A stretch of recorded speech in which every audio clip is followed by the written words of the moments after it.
In the heart of Seattle, Washington, in the year 2025, Cascade Medical Center stood as a beacon of cutting-edge healthcare, its sleek glass towers piercing the perpetual Pacific Northwest drizzle, like needles of hope for the afflicted.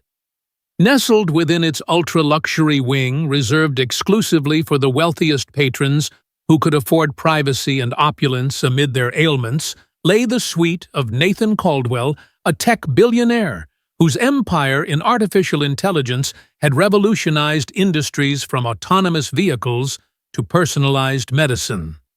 At 52, Caldwell was a titan of innovation, his face plastered across Forbes covers and TED Talks.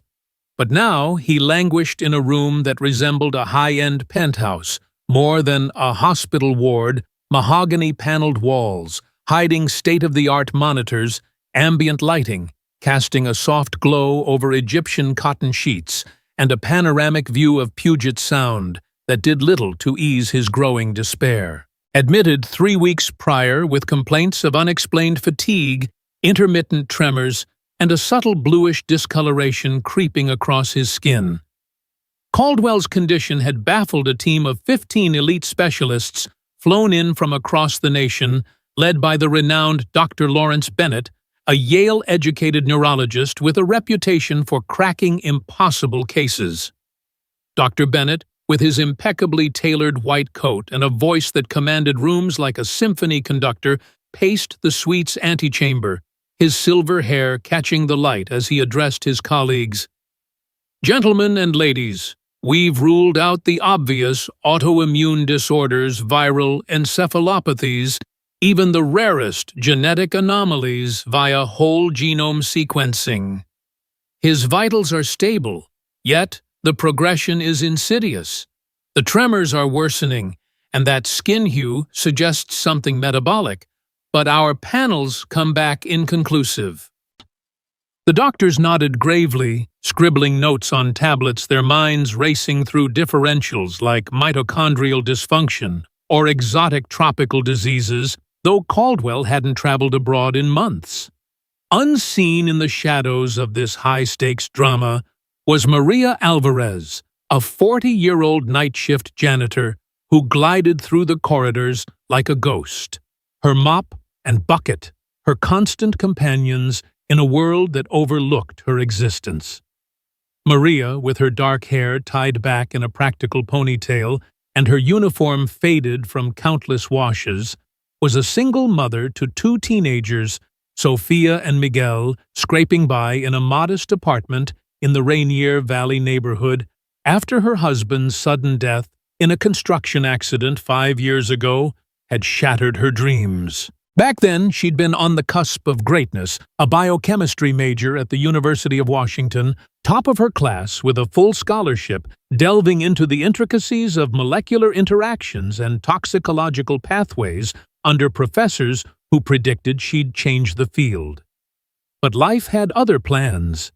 The bills piled up, her in-laws offered no support, and she dropped out midway through her junior year, promising herself it was temporary, a detour until she could return. That promise had stretched into years, but Maria never let her mind atrophy. She devoured online lectures from MIT OpenCourseWare during lunch breaks, subscribed to scientific journals on her battered phone, and even experimented with home chemistry kits to teach her kids about reactions, all while pushing her cleaning cart through the sterile halls of Cascade Medical Center, invisible to the doctors who brushed past her without a glance. On this particular evening, as the sun dipped below the Olympic Mountains, casting long shadows across the luxury wing, Maria slipped into Caldwell's suite during her routine rounds, the air thick with the hum of machines and the faint antiseptic tang of hospital cleaners. She moved efficiently, wiping down surfaces with practiced strokes, her eyes sharp and analytical from years of lab work scanning the room not just for dust, but for patterns, anomalies that others might dismiss. The billionaire lay propped up in bed, his once commanding frame, now frail, his hands trembling slightly as he sipped water through a straw, his skin showing that odd, almost metallic sheen under the lights. Maria noted the array of pill bottles and supplement jars on his nightstand, gifts from well-wishers, including a cluster of herbal capsules touted for energy boosting, delivered regularly by Evelyn Harper Caldwell's longtime business associate and apparent confidant. As she dusted the mahogany panels, a peculiar scent wafted from the open supplement bottle, a subtle, acrid note that didn't match the earthy aroma of typical herbs, reminiscent of something from her toxicology lectures on heavy metal contaminants. Her mind jolted. It was faint, almost imperceptible, but to Maria, whose senses had been honed by necessity and curiosity, it screamed wrongness. She paused, pretending to polish a vase, her heart quickening as fragments connected the fatigue could be neurological disruption, the tremors, motor neuron interference, the skin discoloration, a hallmark of chronic exposure. But who was she to question? A janitor, not a doctor. Still, as she emptied the trash, she overheard Dr. Bennett and his team in the adjacent conference room, their voices filtering through the partially ajar door. We've got to consider environmental factors, but the suite's air quality tests are pristine. Maybe it's psychosomatic stress from the upcoming merger with Harper's firm. Dr. Rachel Kim, a younger endocrinologist on the team, chimed in, or perhaps a rare toxin. His travel history is clean, but what about ingested substances? Bennett dismissed it with a wave. We've screened for everything. Standard lead arsenic, the works. No hits. Let's pivot to experimental therapies. Maria's grip tightened on her mop handle. They were missing it, chasing shadows, while the real culprit might be staring them in the face, literally, on the nightstand. She recalled her university days, late nights in the lab, analyzing samples for mercury contamination in water sources, how it bioaccumulated insidiously, mimicking a dozen other conditions. Mercury, colorless, odorless in most forms, but certain compounds carried that telltale whiff when volatilized. The supplements. Evelyn Harper had been insistent about them, visiting almost daily with fresh batches, her designer suits and polished demeanor a stark contrast to Maria's world. Maria had seen her earlier that day, placing the bottles with care, urging the nurses to ensure Caldwell took them religiously for his vitality. As Maria wheeled her cart out, she filed away the observation, her mind racing through possibilities. Accidental, contamination, or deliberate. No, that was paranoia, but the correlation nagged at her. The symptoms had escalated right after Harper's first delivery. Back in the employee break room, nursing a cup of stale coffee under fluorescent lights that buzzed like distant thunder, Maria pulled out her phone, scrolling through cached articles on mercury poisoning, confirming the symptoms matched chronic fatigue syndrome, like presentation, peripheral tremors, starting in the extremities acrodynia, with that bluish tint on extremities. She thought of her kids at home. Sophia helping Miguel with homework while waiting for her to return at dawn, their small family unit forged in hardship. Mama's just cleaning up messes, she'd tell them, but tonight the mess felt bigger, life-altering. She couldn't ignore it. Tomorrow she'd watch closer, perhaps find a way to test her hunch without risking her job. The only thing keeping a roof over their heads. As the clock ticked toward midnight, Maria returned to her rounds, the hospital's luxury wing now quiet, save for the occasional beep of monitors, her footsteps echoing softly on marble floors polished to a mirror shine. She passed Dr. Bennett in the hall, his eyes glazing over her as if she were part of the furniture. But Maria saw everything, the subtle shake in Caldwell's hand as he reached for water, the way his eyes dulled with exhaustion that no amount of wealth could buy off. In her pocket she carried a small notebook, jotting notes in shorthand, supplements, check labels, odor analysis. It was rudimentary, but her biochem background whispered that science didn't require a white coat, just curiosity and rigor. Little did she know this unseen observation would unravel a web of corporate intrigue, forcing the elite to confront the brilliance hidden in plain sight. The night deepened, rain pattering against the windows like impatient fingers, and Maria continued her work. The invisible guardian in a palace of healing, her mind already formulating a plan to pierce the veil of ignorance surrounding Nathan Caldwell's decline. Hours blurred as she cleaned adjacent rooms, overhearing snippets from nurses. "Poor Mr. Caldwell, they say he's worth billions, but money can't buy health." Maria nodded silently, her thoughts elsewhere on valence electrons, on chelation agents, on how mercury bound to proteins, disrupting enzymes in a cascade of failure. By shift's end, as dawn broke over the cascades painting the sky in hues of pink and gold, Maria clocked out exhaustion, etching lines on her face, but determination burning in her eyes. She boarded the bus home, the city awakening around her commuters, oblivious to the drama unfolding in their midst. At home, she kissed her sleeping children, collapsed into bed, dreams filled with molecular structures, dancing like accusations. Today really, she'd dig deeper. Because sometimes the ones who mop the floors see the stains no one else notices. And in Seattle's relentless rhythm, where tech giants loomed large and secrets simmered beneath glossy surfaces, Maria Alvarez was about to prove that true insight didn't come from degrees on walls, but from eyes that truly looked. The story of her intervention was just beginning, a tale of resilience forged in loss of knowledge, preserved against odds, and of a janitor who would soon step from shadows into the light, challenging the hierarchies that blinded the powerful to the wisdom at their feet. As she drifted to sleep, the faint chemical odor lingered in her memory, a harbinger of revelations to come, setting the stage for a confrontation that would echo through boardrooms and hospital halls alike. As the Seattle sky transitioned from the muted grays of dawn to the overcast haze of midday, Maria Alvarez stirred from her brief slumber, the alarm on her phone buzzing insistently like a persistent mosquito. Her modest apartment in Rainier Valley hummed with the quiet energy of a home left to its own devices. Sophia, her 16-year-old daughter, had already left for school, with a note reminding Maria to eat something substantial, while Miguel, at 14, was likely still buried under his covers, dreaming of video games and soccer fields.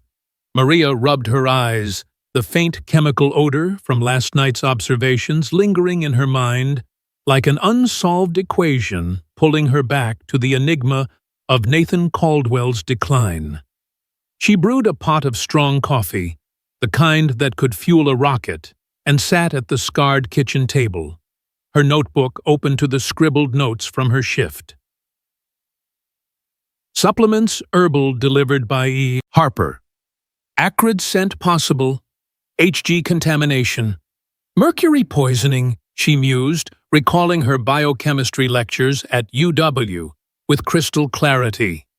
Professor Ramirez droning on about organomercury compounds like dimethylmercury, how they infiltrated the body, stealthily binding to sulfhydryl groups in proteins, disrupting everything from neural signaling to renal function. The symptoms fit like puzzle pieces, the tremors as Minamata disease like ataxia, the fatigue from central nervous system overload, the bluish skin tint from acrodynia, often misdiagnosed as Raynaud's, or even psychological burnout in high-stress executives. But why hadn't the doctors caught it? Standard tox panels might skim over organic forms, assuming inorganic heavy metals, and Caldwell's wealth insulated him in a bubble where foul play seemed inconceivable. Maria's thoughts drifted to Evelyn Harper, the poised executive whose visits to the luxury wing had become a fixture always in sharp business attire. Her heels clicking authoritatively on the marble floors, carrying those bespoke supplement bottles from some exclusive Swiss lab, insisting they were Caldwell's lifeline amid the merger stress. Maria had overheard nurses gossiping Harper and Caldwell's companies were fusing in a multi-billion-dollar deal, but whispers of boardroom tensions hinted at underlying rivalries, perhaps Harper angling for control. Shaking off the speculation, Maria prepared for her next shift, packing a small vial from her home chemistry kit, a relic from her student days, knowing she needed evidence before voicing her suspicions.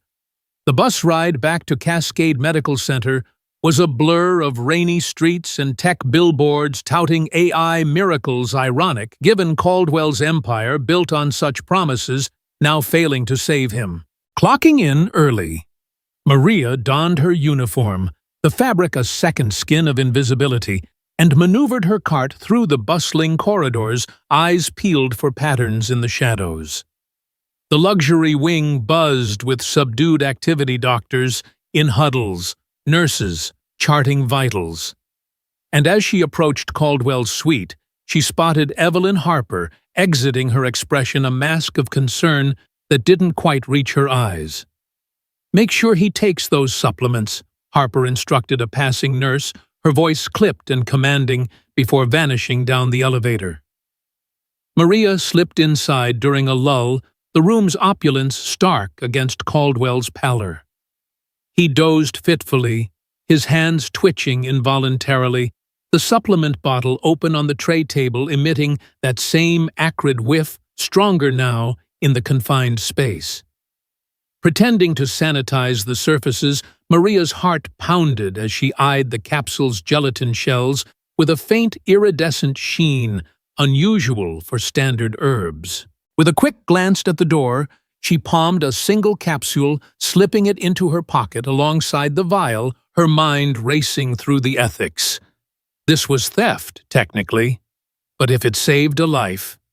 She continued her rounds, the weight of the sample a secret talisman, and later in a dimly lit storage closet, amid shelves of bleach and paper towels, she improvised a test. Drawing on her lab skills, she crushed the capsule, they in a disposable cup, adding a dash of hydrochloric acid from a cleaning solution diluted, of course, and a strip of copper wire scavenged from maintenance scraps. The reaction was telltale. A reddish-brown precipitate formed mercury ions reducing onto the copper, confirming traces of the toxin. Her breath caught. It wasn't conclusive like a mass spectrometer, but it screamed contamination, deliberate or not.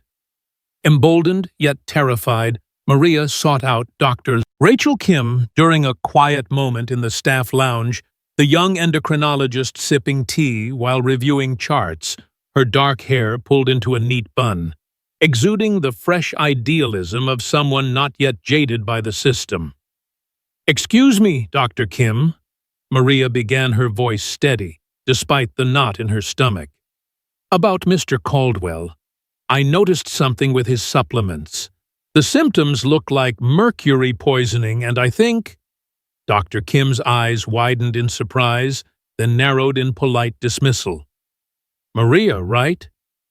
The janitor, I appreciate your concern, but we've run extensive tox screens. It's not that simple. These are world-class specialists handling this." Maria pressed on, pulling out her notebook with the symptom correlations. "But organic mercury might not show on standard panels. Look at the timelines. His tremors spiked after each delivery." Kim glanced at the notes, her expression softening momentarily, but then she shook her head. "This is beyond your scope. Please stick to your duties. We can't have staff speculating. It could cause panic." The rebuff stung like a slap, Maria retreating with cheeks burning, but the fire in her belly only grew. As she resumed mopping the hospital's head of security, a burly man named Frank Dawson with a mustache that screamed ex-cop cornered her in the hallway. "Alvarez, we've had reports of you poking around Caldwell's room. Know your place, this ain't a detective show. One more incident, and you're out." His warning echoed the hierarchies Maria knew too well, the invisible lines dividing the credentialed from the custodial, but she nodded meekly, biding her time. That night, poring over visitor logs she'd glimpsed during cleaning. Evelyn Harper signed in 12 times in 3 weeks. Each visit preceding a symptom flare post-first delivery. Initial fatigue. After the 3rd, tremors emerged. By the 10th, skin changes accelerated.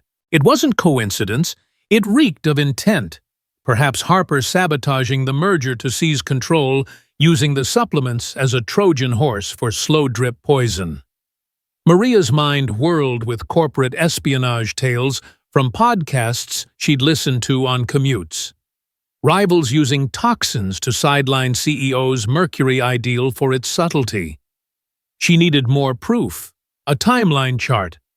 Perhaps hair samples showing accumulation, but accessing that meant deeper risks. At home, after tucking in her kids with stories of her boring day, Maria sketched a detailed graph on graph paper, plotting visits against charted vitals she'd memorized from overheard updates. It was damning a rising curve of deterioration, mirroring Harper's presence. Sleep evaded her, the rain drumming on the window like Morse code warnings, but resolve hardened. Tomorrow she'd find a way to slip her findings to someone who might listen or escalate herself. The shadows of doubt were lifting, revealing patterns of betrayal in the gleaming facade of Seattle's tech elite, and Maria, the unseen janitor, was poised to drag them into the light, her biochemistry ghosts rising to challenge the complacency of the powerful. As the clock struck 3, she finally dozed, dreaming of lab beakers bubbling with truth, unaware that her quiet rebellion was building toward a climax that would shatter illusions and forge unlikely alliances in the sterile corridors of Cascade Medical Center. The next shift loomed fraught with tension, as Maria prepared to weave through the web of dismissal, her observations sharpening like a scalpel, ready to cut through the veil of ignorance surrounding Nathan Caldwell's poisoned fate. In the quiet hours before dawn, she reviewed her notes once more, the acrid scent, now a phantom in her nostrils, fueling a determination born from years of deferred dreams and silent perseverance. Evelyn Harper's next visit would be telling. Maria decided she'd watch from afar, cataloging every move because in the patterns hidden in shadows lay the key to salvation. And she, the overlooked observer, held the map. The city slept on oblivious, but in Maria's world, the pieces were aligning, a janitor's insight on the brink of upending a billionaire's downfall and exposing the venom in corporate veins. The tension at Cascade Medical Center reached a boiling point as Nathan Caldwell's condition took a sharp nosedive, his tremors escalating into full-body convulsions that set off alarms throughout the luxury wing, drawing a frantic swarm of doctors and nurses like bees to a disturbed hive. It was mid-afternoon in Seattle, the relentless rain hammering against the floor-to-ceiling windows like an ominous drumbeat, mirroring the chaos inside Caldwell's opulent suite, where monitors blared warnings of dropping oxygen saturation and erratic heart rhythms, his skin now a pronounced slate-blue hue that screamed systemic failure to anyone who knew what to look for. Dr. Lawrence Bennett burst into the room, his usual composure cracking under the pressure, barking orders for immediate stabilization. "Push the anticonvulsants, stat, and get me the latest labs we're missing. Something critical here." The team of 15 specialists converged in the adjoining conference room for an emergency huddle, their faces etched with frustration and a hint of desperation, papers and tablets scattered across the polished oak table as they debated exotic differentials like prion diseases or undetected neurotoxins. But nothing stuck their egos clashing in hushed tones about who had overlooked what. Unbeknownst to them, Maria Alvarez had been watching from the periphery, her cleaning cart parked discreetly in the hallway, her mind a whirlwind of calculations and convictions forged from her clandestine test results. The reddish precipitate still vivid in her memory, and the meticulously plotted timeline charting Evelyn Harper's visits against symptom spikes. She couldn't wait any longer. Caldwell was circling the drain, and her job be damned. A life hung in the balance.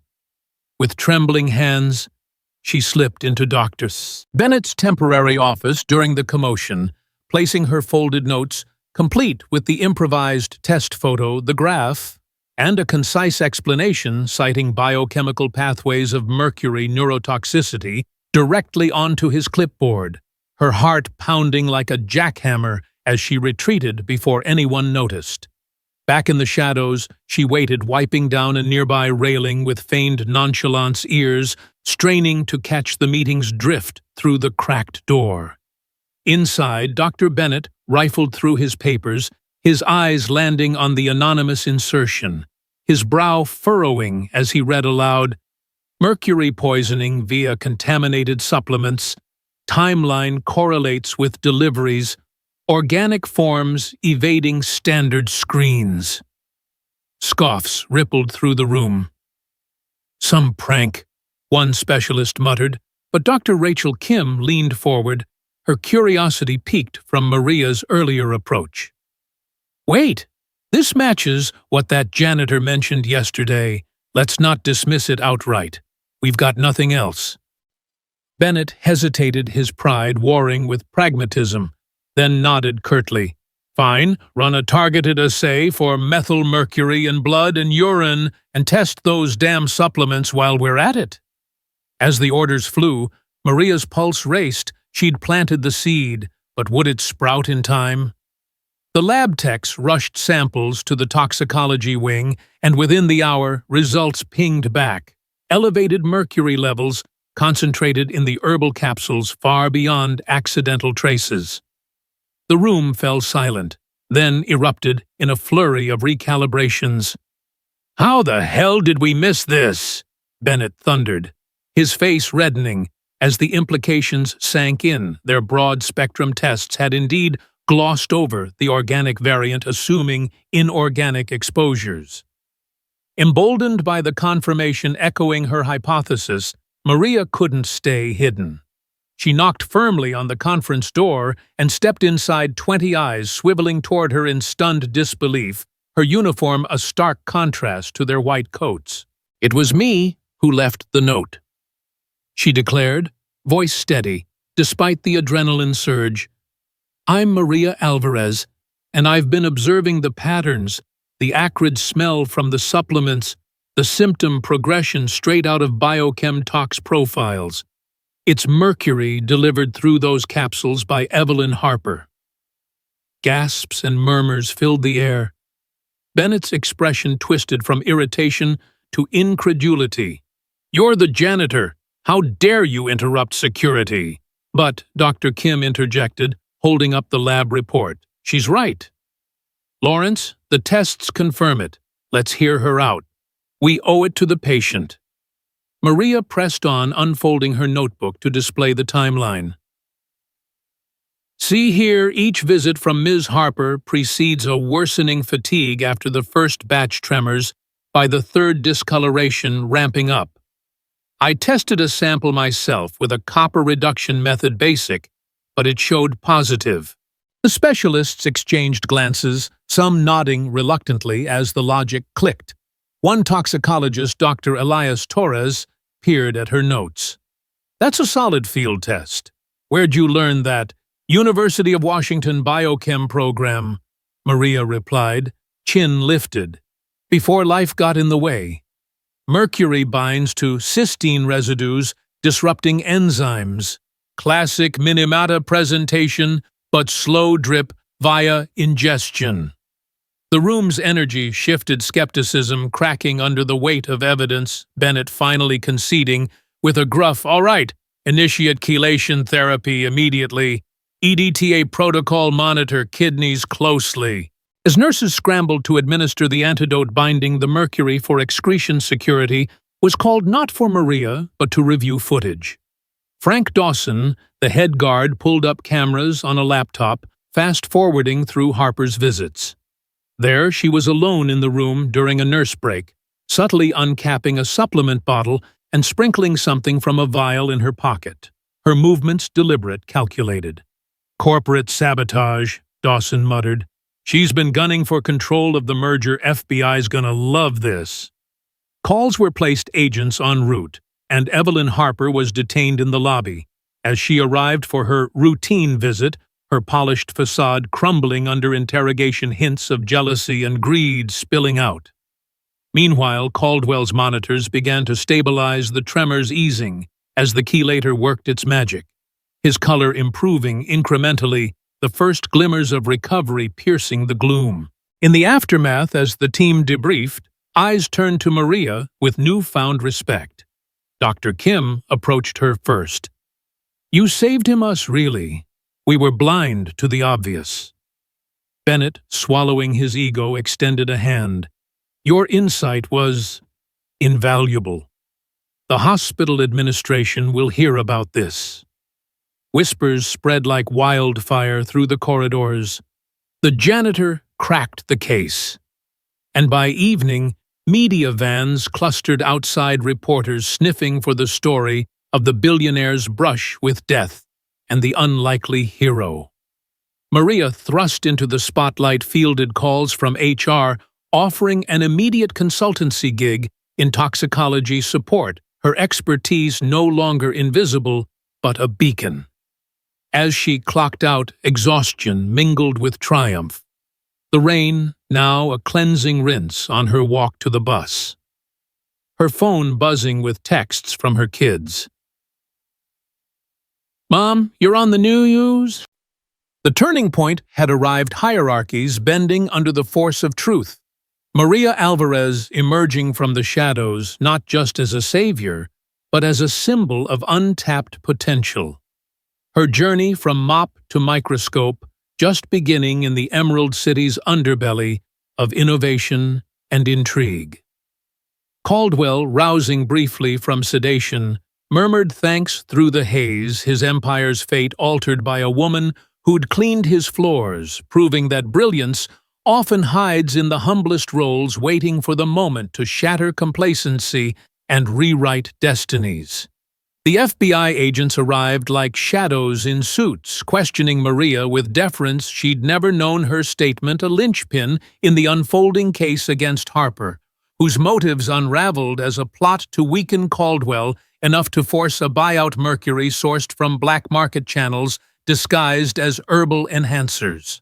Hospital brass convened, offering Maria paid leave to assist the investigation, whispers of scholarships and promotions floating like promises, her life pivoting on this axis of revelation. By night's end, as Seattle's lights twinkled against the sound, Maria sat with her children recounting the day's drama, their pride a balm on old wounds. The invisible barrier between worlds cracking wide open, ushering in an era where observation trumped titles, and a janitor's keen eye outshone a room full of degrees. In the weeks following the dramatic revelation at Cascade Medical Center, Maria Alvarez found herself navigating a whirlwind of change that transformed her from an overlooked janitor into a symbol of untapped potential in Seattle's bustling tech and medical landscape. The rain-slicked streets of the Emerald City seemed brighter as she stepped off the bus, one crisp autumn morning, her backpack slung over her shoulder, not with cleaning supplies, but with textbooks and a laptop, donated by Nathan Caldwell's foundation, her first day back in the biochemistry program at the University of Washington, marking a full-circle return to the dreams she'd shelved years ago.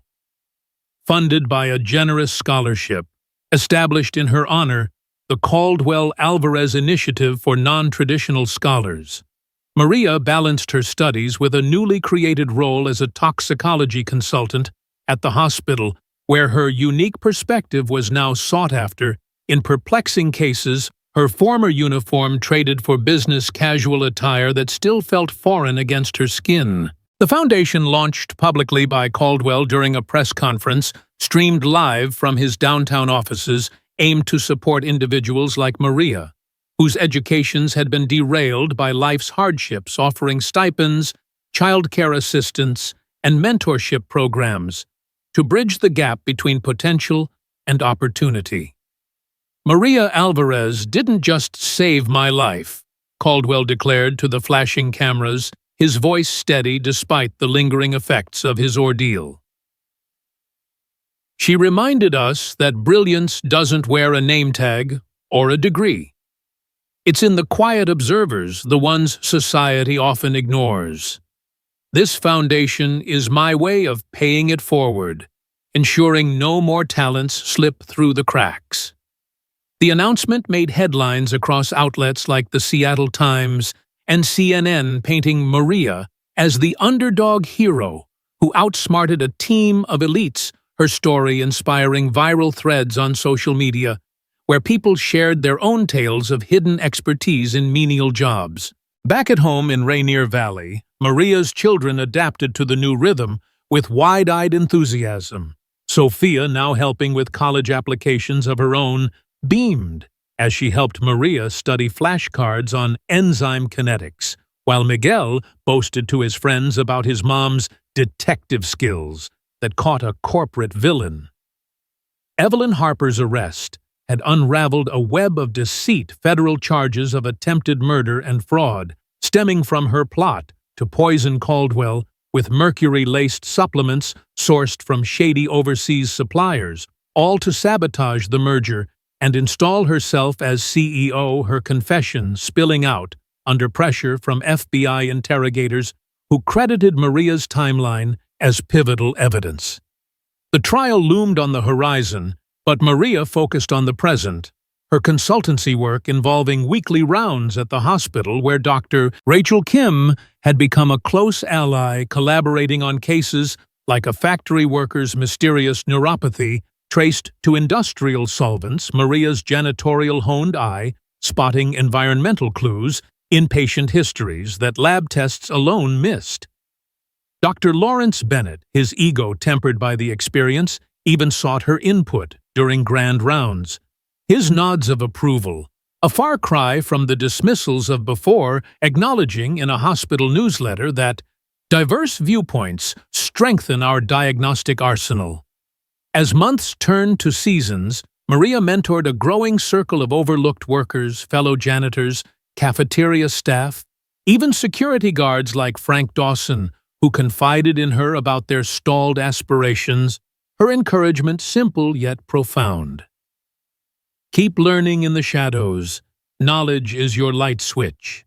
She organized informal workshops in the employee lounge, teaching basic science concepts and resume-building tips, watching as one custodian enrolled in night classes for nursing and another pursued online certifications in lab tech, their successes rippling through the hospital's underbelly like waves of empowerment. Caldwell, fully recovered and back at the helm of his AI empire, invited Maria to his gleaming headquarters in South Lake Union for quarterly check-ins, where they discussed not just his health, but broader initiatives like partnering with local community colleges to scout talent from non-traditional paths. "You taught me that every role has impact," he told her, over coffee in a conference room overlooking the bustling Amazon spheres. "I was blind to the people keeping my world running. Now I'm building systems to see them."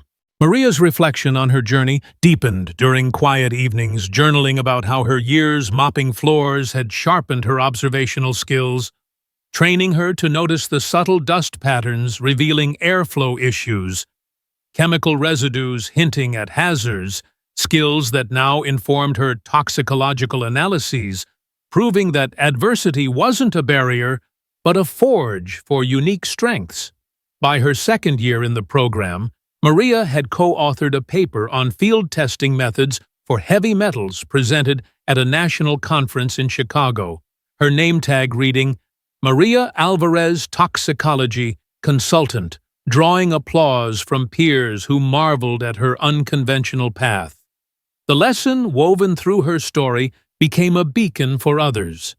Brilliance exists in unexpected places, And systemic barriers, be they class circumstance or credentialism, can be dismantled through persistence, self-belief, and the courage to speak truth from the margins. It educated listeners on the value of inclusive opportunities, urging institutions to foster diverse perspectives, not as charity, but as essential innovation drivers. After all, overlooking talent in lowly roles robs society of breakthroughs, as Maria's case illustrated, where a janitor's insight averted disaster and sparked reform. Fast forward to graduation day, under the Husky Stadium's arches, bathed in rare Seattle sunshine, Maria, now Dr. Alvarez, crossed the stage to thunderous cheers from her children, Caldwell, and a contingent of hospital staff, her cap and gown a testament to reclaimed dreams. In her new office at Cascade's expanded toxicology lab, surrounded by beakers and spectrometers, she once only dusted Dr. Alvarez tackled another baffling case, a cluster of illnesses among tech workers exposed to rare earth metals in gadget assembly. Her hypothesis, drawing on patterns she'd observed in discarded waste during her janitorial days, solving it with a blend of formal science and street-smart intuition. Reflecting in her journal that evening, she wrote, "Every role holds potential for impact. If we learn to see beyond titles, we unlock worlds of possibility." The Caldwell-Alvarez Foundation had grown, funding dozens of scholars annually, from baristas pursuing engineering to drivers eyeing IT degrees, each story a thread in a tapestry of upward mobility. Dr. Alvarez mentored them personally via video calls, sharing her mantra, "Persistence turns invisibility into influence. Believe in your mind's worth, and doors will open." Caldwell's public talks echoed this, crediting her for reshaping his company's hiring practices to value life experience over pedigrees, fostering a culture where janitors could pitch ideas alongside executives. In quieter moments, Maria visited her husband's grave, whispering updates about their kids' achievements, and her own feeling his pride in the wind rustling the evergreens. The educational ripple extended beyond individuals. Schools incorporated her story into curricula on social mobility, teaching students that self-belief combats systemic inequities, and that fostering diverse voices enriches collective progress. Lessons in empathy, resilience, and the democratizing power of knowledge. As Dr. Alvarez wrapped up a late-night consult, her phone lit with a text from Sophia. "Proud of you? Mom, dinner's ready." She smiled, stepping into the night where Seattle's lights twinkled like stars of possibility. Her journey, a living testament that from the humblest beginnings, with grit and insight, one can illuminate paths for many, proving that true education lies in valuing every human's hidden genius, and that overcoming barriers isn't just personal triumph, but a blueprint for societal evolution.